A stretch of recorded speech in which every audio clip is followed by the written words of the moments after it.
from the hundreds where a frog got it fucking jumping. I'm from the hundreds where K-Dog was a fucking dog. But I'm from the hundreds where a pops got it fucking popping. I'm from the hundreds where a fool was a fucking fool. Women from the hundreds, Rosemore, Roseland, Westpool. Sitting there putting some music together with one of my artists from out of Jamaica. We getting ready to make. Y'all getting a live little piece, me putting it together right now. You know what I'm saying? Exclusive. Down here in the studio.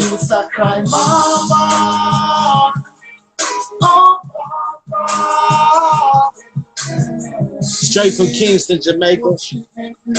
Hey, shout out to Jamaica. Yes, yeah, man. You know, just working. Hey, bro. that's official right there, boy. I'm talking about that's fresh. Yeah. Real I'll give a sneak peek of that. You know, boy, from Kingston, Jamaica. Actually, Clarendon, little jungle town outside of Kingston, a little bit north of Kingston. Facts. That what it do. You know what I'm saying? I appreciate that. You know, I know the platform appreciate that snippet of what you finna drop. You feel me?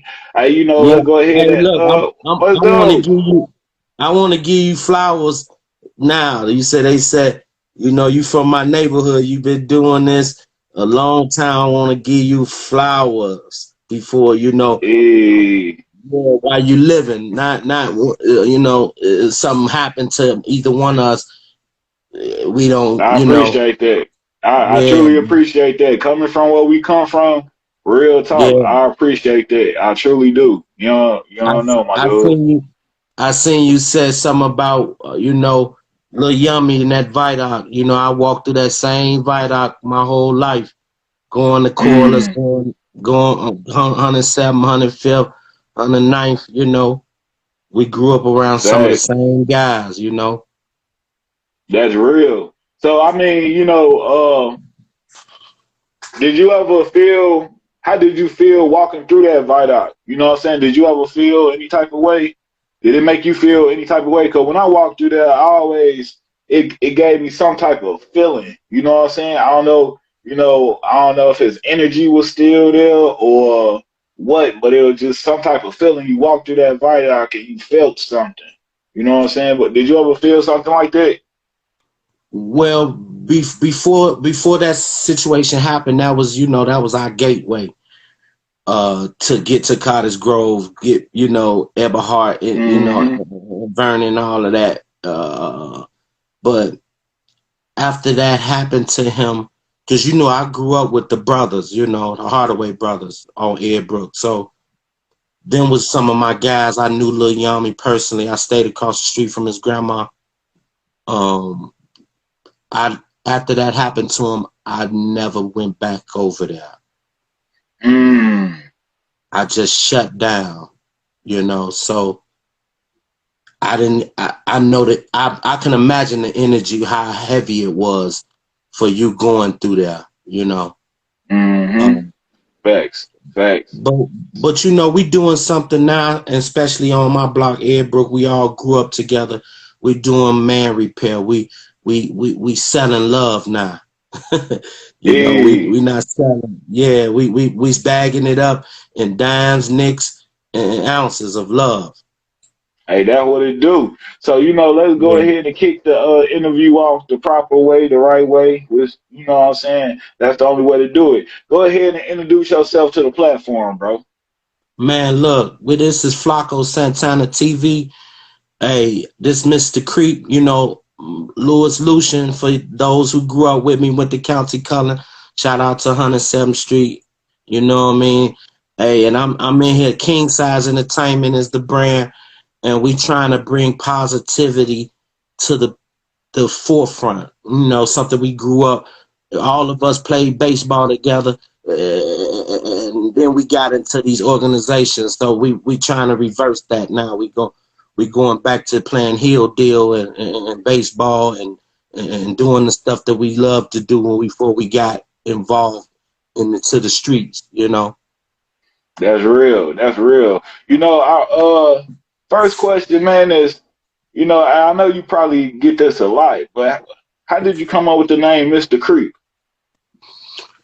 Okay, so you know, I grew up with my older brother. You know, we had a group called C Fluid. You know, we some old conservatives. You know, I'm almost 50, but you know, we came up with a group named C Fluid back in the day. Chicago finally living universal indeed, and Mm. his name was Spider. So I just piggybacked off my big brother's name, and I came up with Creep. So we was Spider and Creep, you know. And so he the one that's gonna reach all the platforms, got the arms, and I was the one that's, you know, creep up on the industry, you know. So Mm. that's how I came up. But it stands for Creative Rapping Entrepreneur Entertaining People.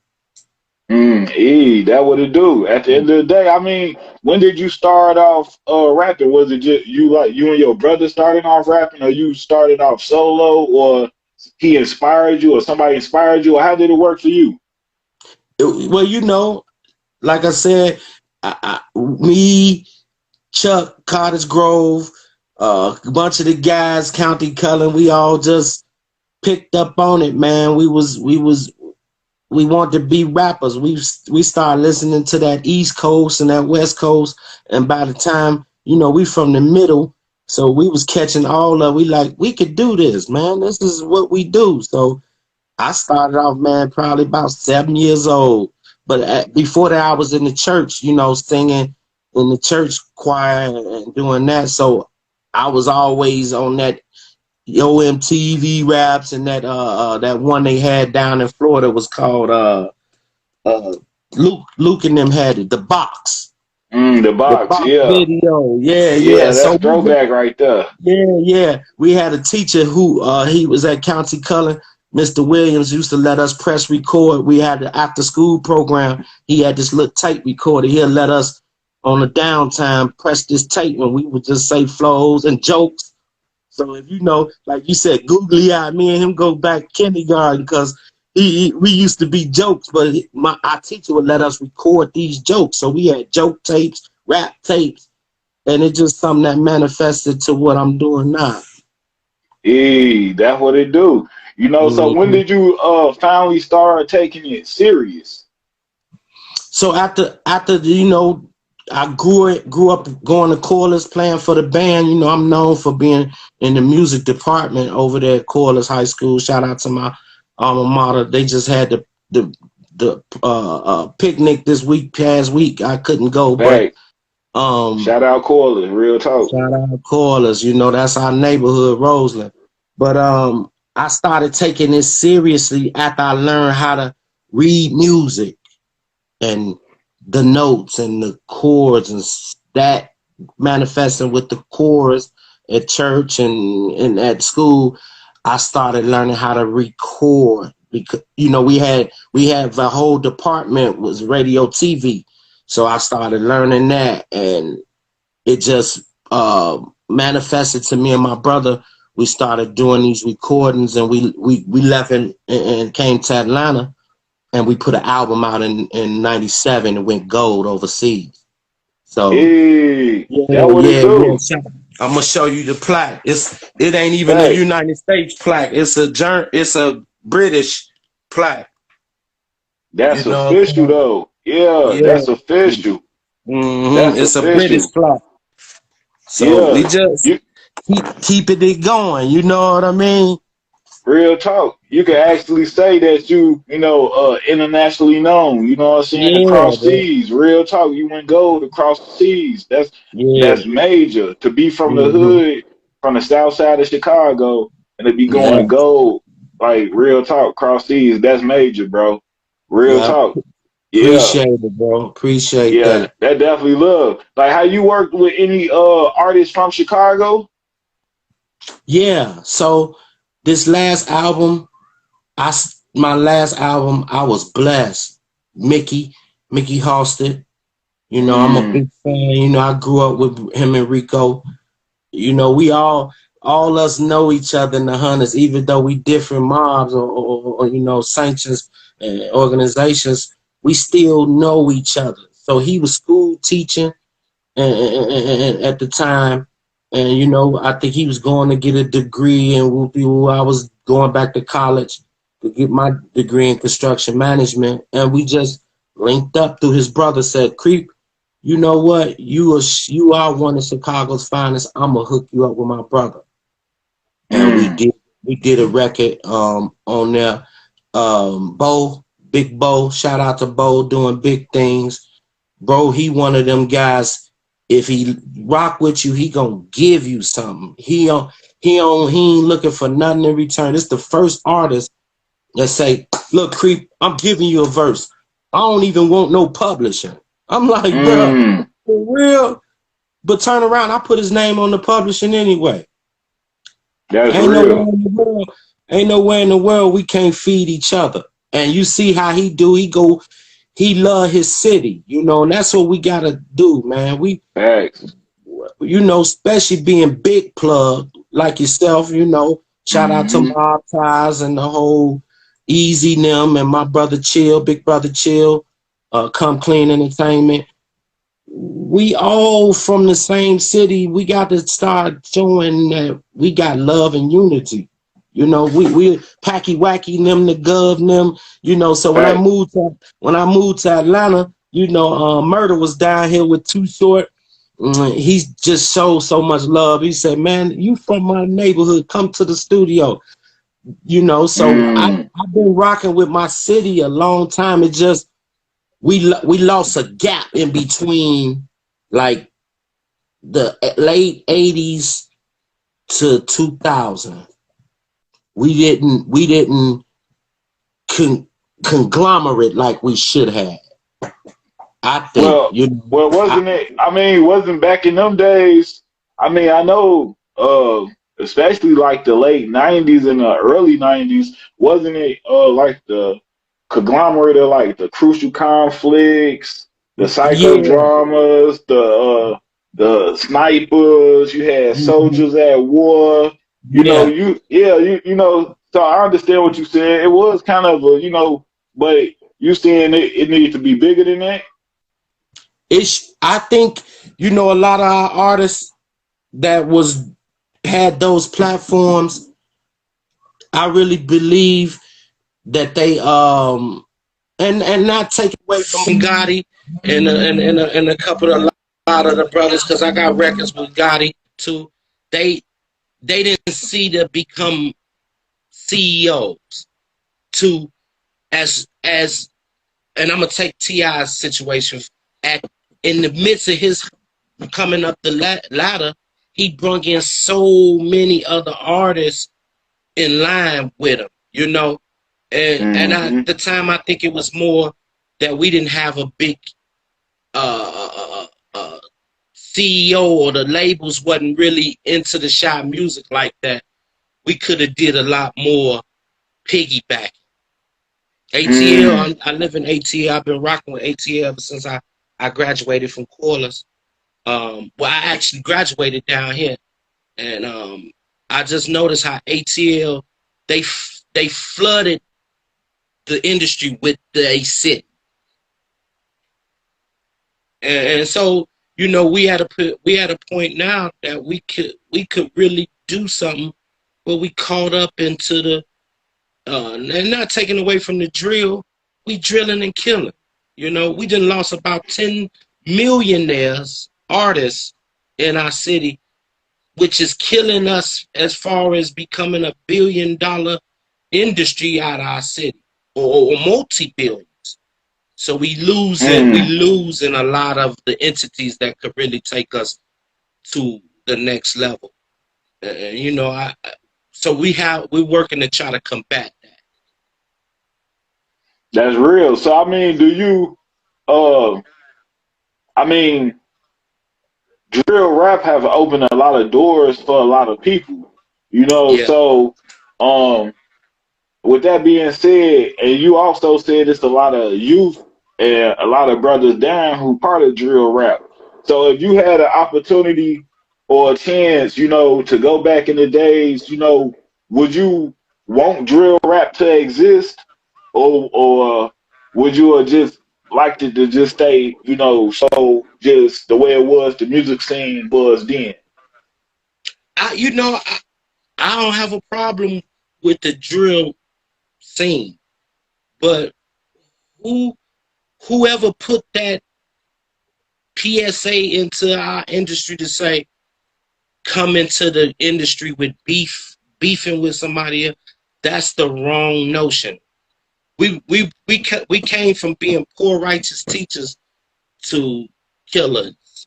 You know what I'm saying?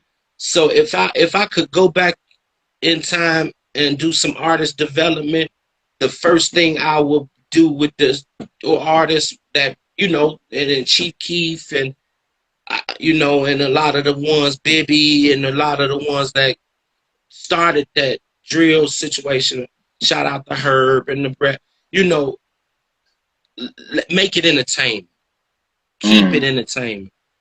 But learn how to facilitate the city, facilitate our culture, because a lot of the artists, whether we like it or not, took a Chicago swag and took the lingo, and they flourished off of our, you know, our swizzle.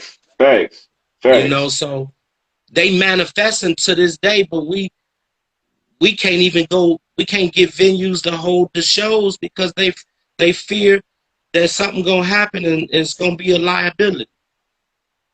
That's real. That's definitely real. I mean, so like, is it any artists, far as drill artists, that you want to work with? Yeah. I mean, I don't have no I don't have no biasness to it.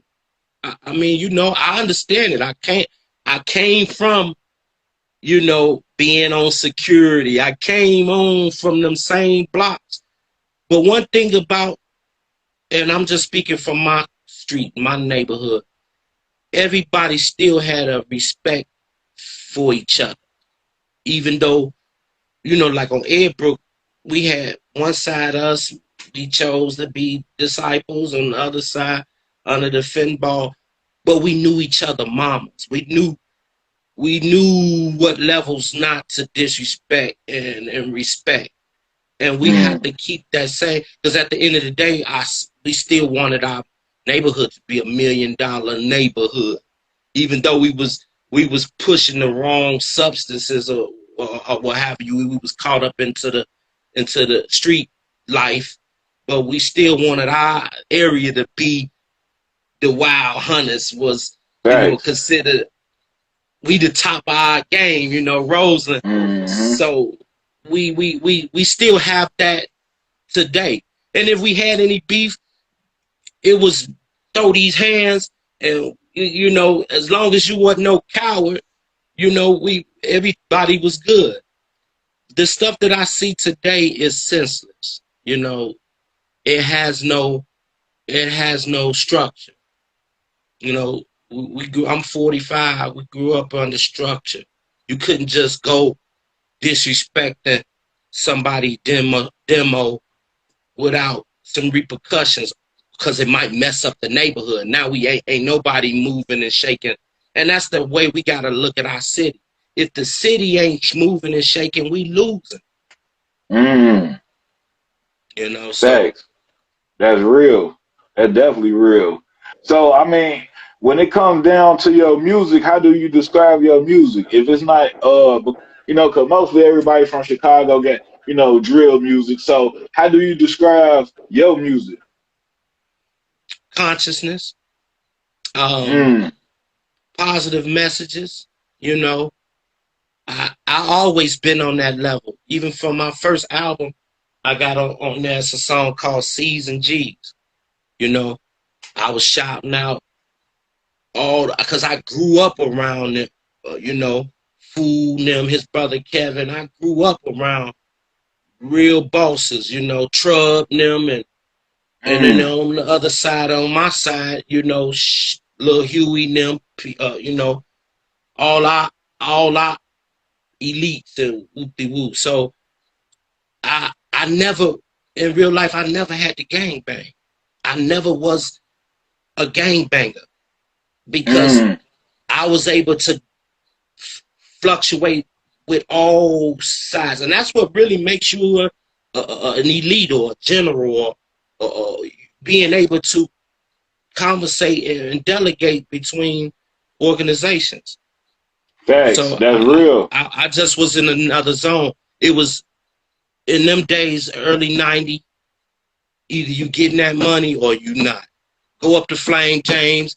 We see everybody from our neighborhood. We all going to get a beeper turned on. Facts. But you know what I'm saying? If it's forcing them down the hill, oh yeah, they doing their thing. If it's, delaying them from the block, or if it's, so we have to reinvent that into our community.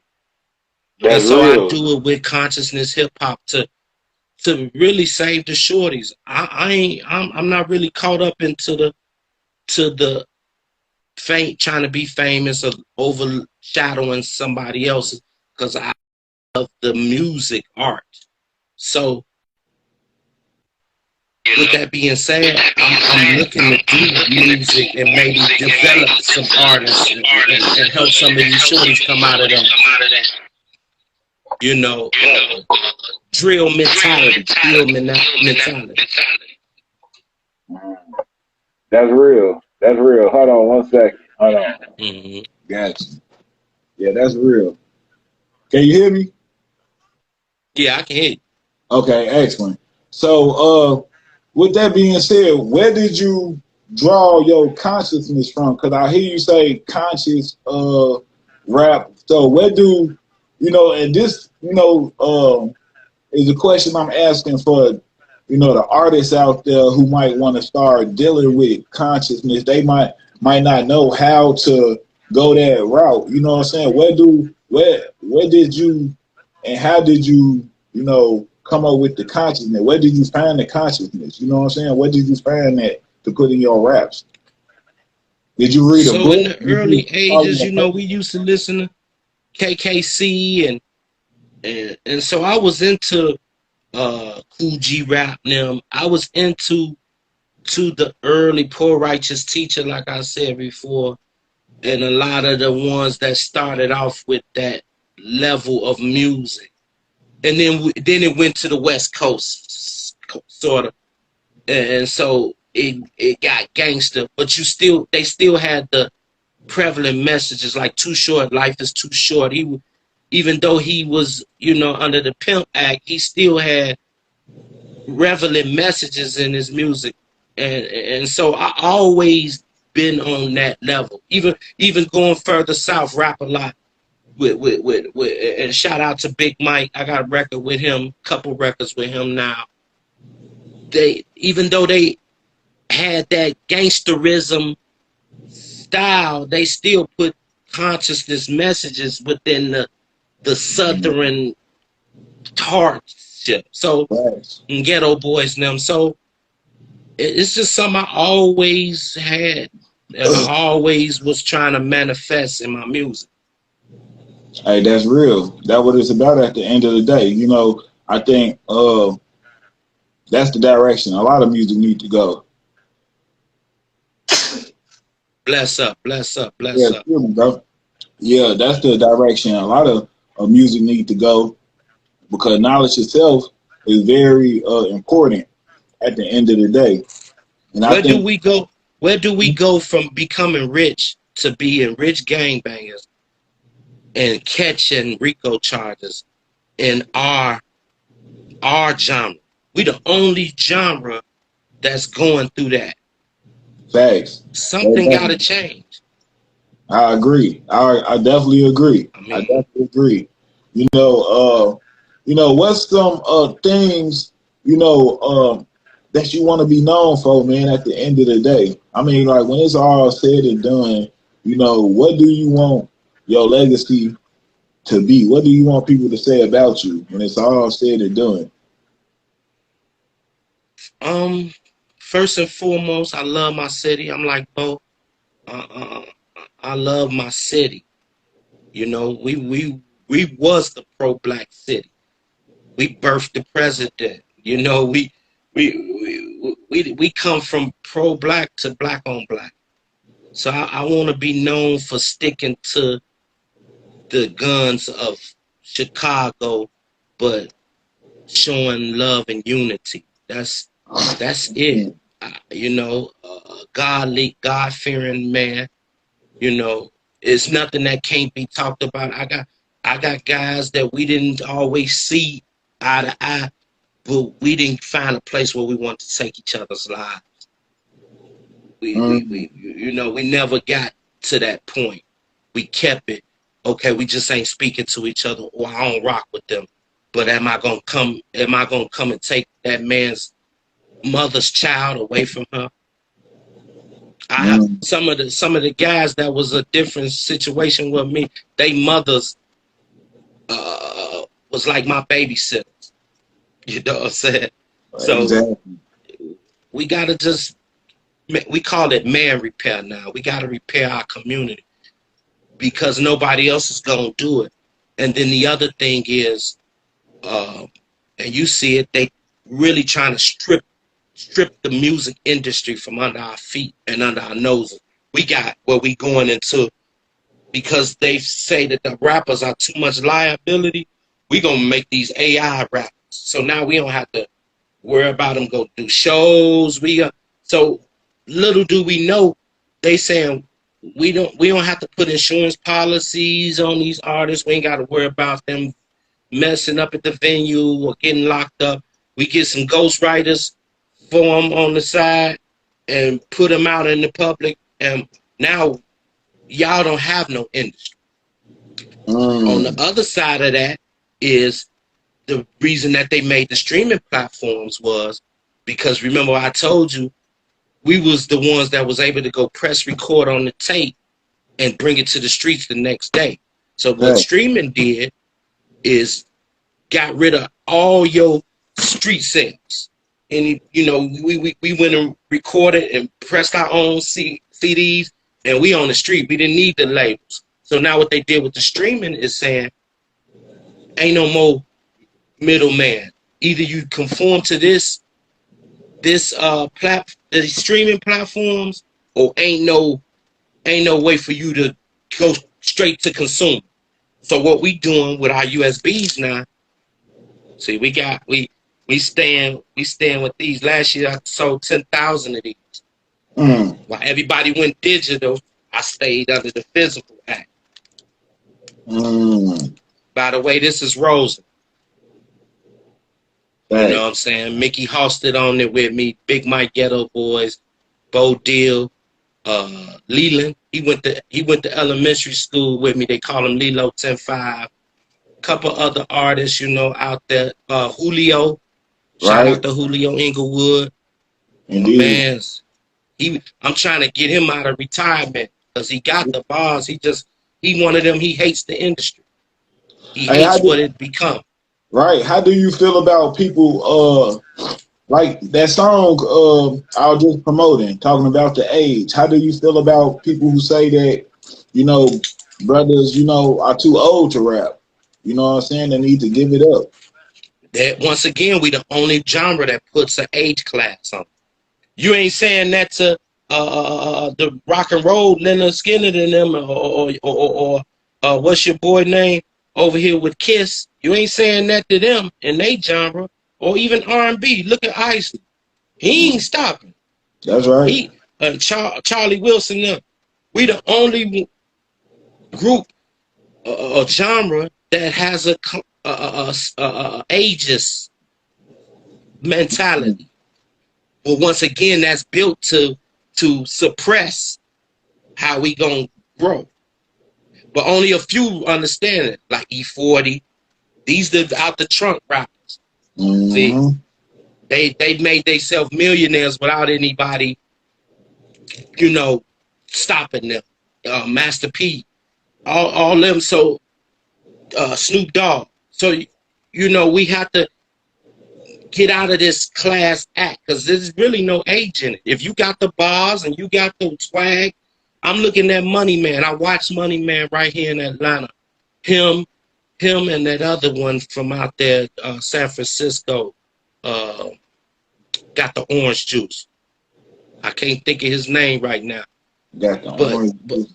but Benny the Butcher, all of these are older artists because they've been groomed, they've been seasoned.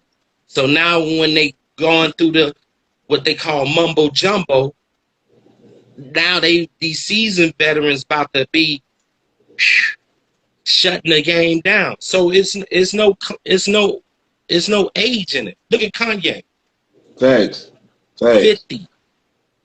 Man, and look You at know, Jay-Z. You know, he just dropped that with DJ Khalid. You know what I'm saying? okay, Khalid, you feel me? Yeah. Did you yeah, hear that verse? Did you hear? Did you listen to it? yeah, I heard it. I What you think mean, about it? What you think about Jay-Z verse? You know, everybody, he's a veteran. I mean, okay. I've heard better verses, Right. I agree.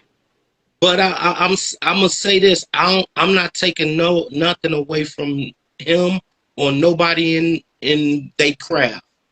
Because that's the worst thing we could do as a people. Try to shut somebody down. That's You real. know, how do we? Where do we come with the thinking of you see somebody doing their craft and you want to shut them down?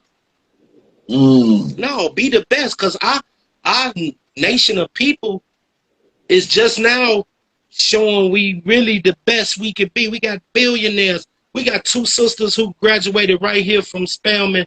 They opened up the bank together. Now I'm Mm. gonna come in and say, well, no, I'm gonna say they supposed to been. That's what I'm gonna tell the industry. We should be at a whole lot of black banks and women in banking. That's So real. That's but real. I think I think Jay-Z is at the. I mean, he just showing you. He just showing you it's a nonstop thing. You can turn it down when you want to. You can turn it up when you want to. You Mm. can be a married man with a family. You can be, out with the homies. Mm. He shows the industry all the classes of how to do it. I mean, he's laying the blueprint. And that's what it is at the end of the day. You know what I'm saying? Hmm. Yeah, so having your own record label and everything, how many artists do you have? I currently have 3 artists that I'm been working with. CT, shout out to CT. He a god brother of mine. He from Mm. Connecticut though, but he's Chi-Town, so that's why we call him CT, because Okay. his daddy Chi-Town, and he was raised in several different cities. But CT, I got an artist I'm working with from Jamaica, Emmanuel Stain. Um, I'm really looking. He's getting ready to come with some good, great music. It's spiritual. You got Mm. 2 different styles of, Jamaican artists. You got the spiritual artist, then you got the dance hall artist. So he can do, both. Mm. Um, yeah. And then I'm working with one of my guys. He a producer and an artist. Um, so I really got three artists. The last one I'm mentioning, he's more in this in the development stages. Okay, understood. So like because I've been, hearing so much about so many artist contracts.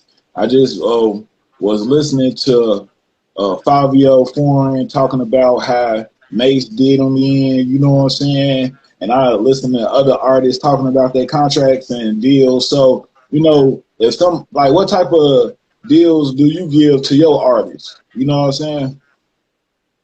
Are they just, I'm glad you said that, because this same stuff that we talking about on the street side is being mm-hmm, perpetuated in the music side. So it's almost like the drug game.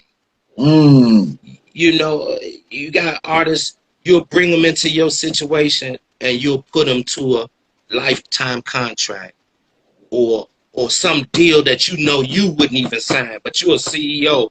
You're gonna bring our people into a damaging contract. So what I do is I may take it as a song, or I might take it as a one album situation, just to see if you gonna push your own self. So now it's easy for us to part ways. Ain't no problems. Ain't nobody saying Mr. Creep took no money from him. And every song that I do with the artist, I split the publishing.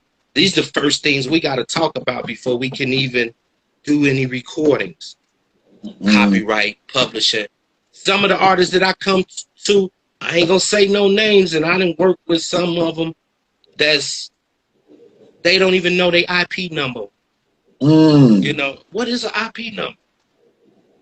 See, we have to re-educate the shorties, because like now they signing artists and putting, as they signing you, they doing a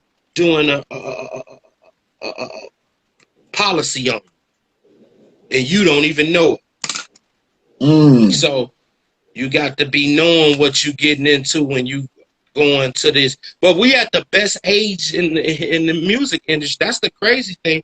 We losing and killing, but we at the best age for independence. At the same token. That's crazy. So, yeah. Nip was trying to tell everybody that, and that's why he was one that was capitalizing on the physical aspect, because the consumer ain't gonna never go nowhere. They wanna hold something and say, I got one, instead of I downloaded the man's record. Okay, anybody could do that, but did you get an official one? See that the T-shirt, the merch is where the industry has to stay. That's real. And so, you know, that's something that we manifesting with right now. We got 9 stores. I'm recreating the physical retail engines, gas stations, clothing stores, tattoo parlors. We're doing personal relationships with them. So that's the other thing with the artist. Can you sell your own music? Because if you can't sell it and you lazy, it's null and void. That's real. So it's a waste of time. Yeah. Hey, facts. So how do you being in the entertainment industry, you know, and things of that nature, how do you keep a balanced relationship life? You know what I'm saying? Because you got to be in the studio all the time. You got to travel all the time. You know what I'm saying? You're always around women all the time. You know what I'm saying? You're in these different environments and things of that nature. So how do you balance all that out?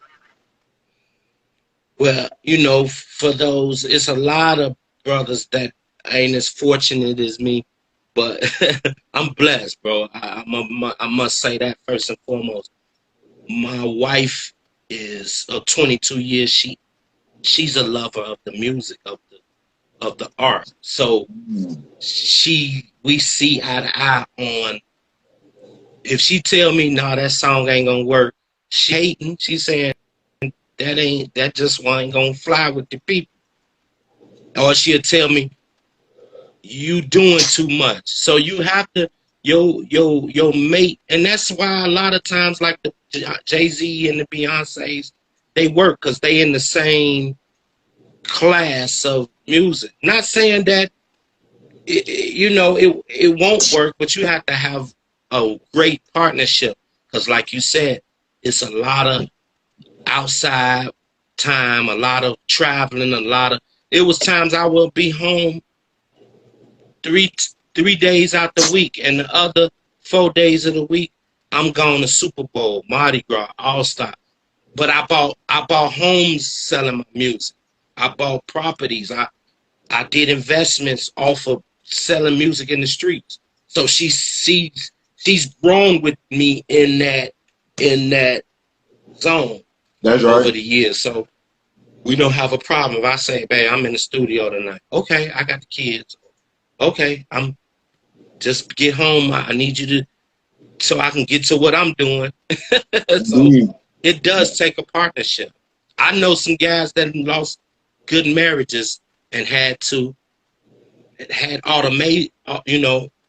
ultimatums made to say either the music or me, and they walked away from their families. So it does matter. Definitely, it definitely does. You know what I'm saying? Real talk. And you know, I take my hat off to you for having a ride or die, man. You know what I'm saying? Yeah, I got a ride or die. She actually the photographer, and she shoot the video. So okay. I had to create her a job within the situation too. That's real. That's definitely real. You know, so what is the vision, man? I know you know, we're gonna wind down, you know, but I know you got a passion, you know, for bettering your community.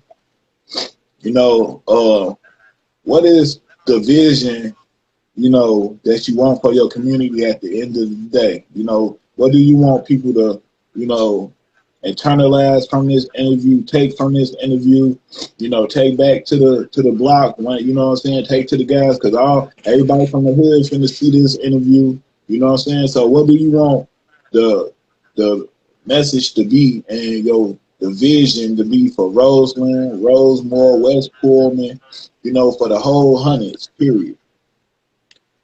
Man, let's get our community. Let's get our community back. Let's go from where we started. You know, Roseland was a place where we could keep the doors open at night and had screen doors. We could smell the roses growing on the side of the house. So we had block parties and Mendel on the weekend. You know, we went back. We need to come back to that harmony. Let's get the harmony back in our community. Start showing love, man, and get out here and talk with these shorties. I know they say, man, Louis, the shorties don't want to hear that no more. Yeah, they do. You just scared. You don't want to give them the speech. You scared to get hurt. You wasn't scared to get hurt when the police was running up on you, body slamming you, but you scared of them same shorties that probably is some of your family members you need to go talk to and say, wrap this up. Grandma ain't gonna like that. Or let's get back to selling this love. Like, much as you sell them drugs or this weed or whatever you doing, sell this love that we talking about, so we can make our city a better place, and we can receive the billions that's entitled to us. Stop worrying about these little thousands. Let's get to this $1 billion industry. Let's make our city like Hollywood, like Atlanta did. Facts. That's real. That's definitely real. And you know, I appreciate you coming on the platform. You know what I'm saying? Like, at the end of the day, man, you done dropped some bombs. You know what I'm saying? Thank you dropped some jewels. You done gave some knowledge, wisdom, and understanding. You know what I'm saying? Yes, sir. A lot of different angles, and I appreciate you coming on. Where can brothers and sisters get in contact with you if they want to, you know, do some music with you or check out your music and things of that nature? You can check me out right here, Kingsize ENT. That's KINGSIZEENT. On Twitter, the same thing. Or you can go to my website is KingsizeLLC.com. You know, that's my brand, Kingsize. And that's what we trying to do. Bring up kings and queens, you know, we are royalty. We are people of royalty. And we the trendsetters of the world. Our people was the trendsetters of the world, church. Be looking for me. I got a couple songs, new stuff coming out. I got one coming with MC8. Shout out to 8. You know what I'm saying? Big Mike, I got another, you know, some more music coming to him. J-Bo from Young Bloods, you know. I made relationships with them when I came down here to Atlanta. I went to school with him, high school, and him and Sean Paul, you know. So I'm bringing back an older crowd as well with I'm like playing the back end of the game, but I'm bringing up some hitters that, you know, that went through some bad contracts, and I feel like they need a bigger voice. Thanks. I love to work with a lot of the shorties in my city, so get at me. Louis Lucien on Facebook, I ain't hard to get in tune with, man, and I just want to see our city bring more harmony, stop the killing and start healing. That's real. With that being said, you know this Flacco Santana TV, man, and we raw, uncut, you know, unscripted. You know, go ahead and get these people a hot 16, man. That seasoned flow you got. Ooh, hey, look, you think if your guys was rich, you could get some riches, but they ain't hear nothing you talk about. They rather kick it with snitches and talk about how many pair of pants they got to match with their shoes. I be watching smiling faces because they be hating when you're making power moves. You think if you have flows, they let you do shows, but that's the way that goes when energy goes closed. For those who Mm. thinking they would try to oppose me, I'm Mr. Creep. I'm immune to the street. I know when they trying to pack heat. I know when they trying to get you in 6 feet deep. Not me. I'ma just move close, hit post. Sorry that I ain't trying to brag or boast. I'ma do the most. Hang with my niggas and keep them close. That's what I'm supposed to do when I'm on post. Chi-Town is the city I love. All my niggas in the streets, we gonna give them some hugs. Show them some love. Not the grave diggers that dug. We gonna pull them up and spread this love. Hey, boy, that's hard Yeah, right there, boy. And that just show you, you know what I'm saying, at the end of the day, that you can rap about anything and still be raw as hell. You know what I'm saying? This brother just rapped yeah, about pulling brothers up. You know what I'm saying? Like, yeah. and Let's bring showing them up. love. Yeah, that's what it do. Like, real talk. I appreciate Hey, you. look, while we saying that, What up? y'all check me out on the Rosen Portrait Project too. It's Mm. an exhibit. You know, they gave me my flowers before I leave this earth, and they picked 400 people that's influential.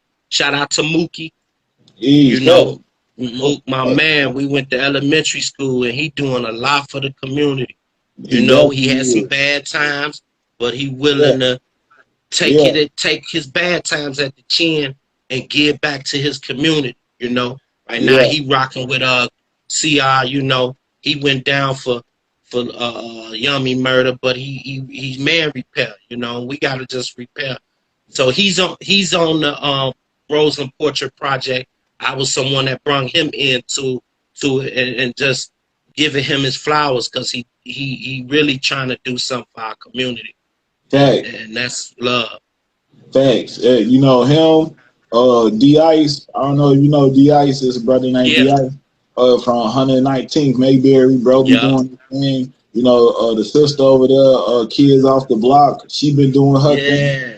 for so long. Double You know what I'm thumbs saying? up. Yeah, yeah, yeah. We got some brothers and sisters who really, you know, out in the trenches trying to make a change. You know, we just gotta Feeding the add on with, homeless, talking to yeah, these shorties. thanks.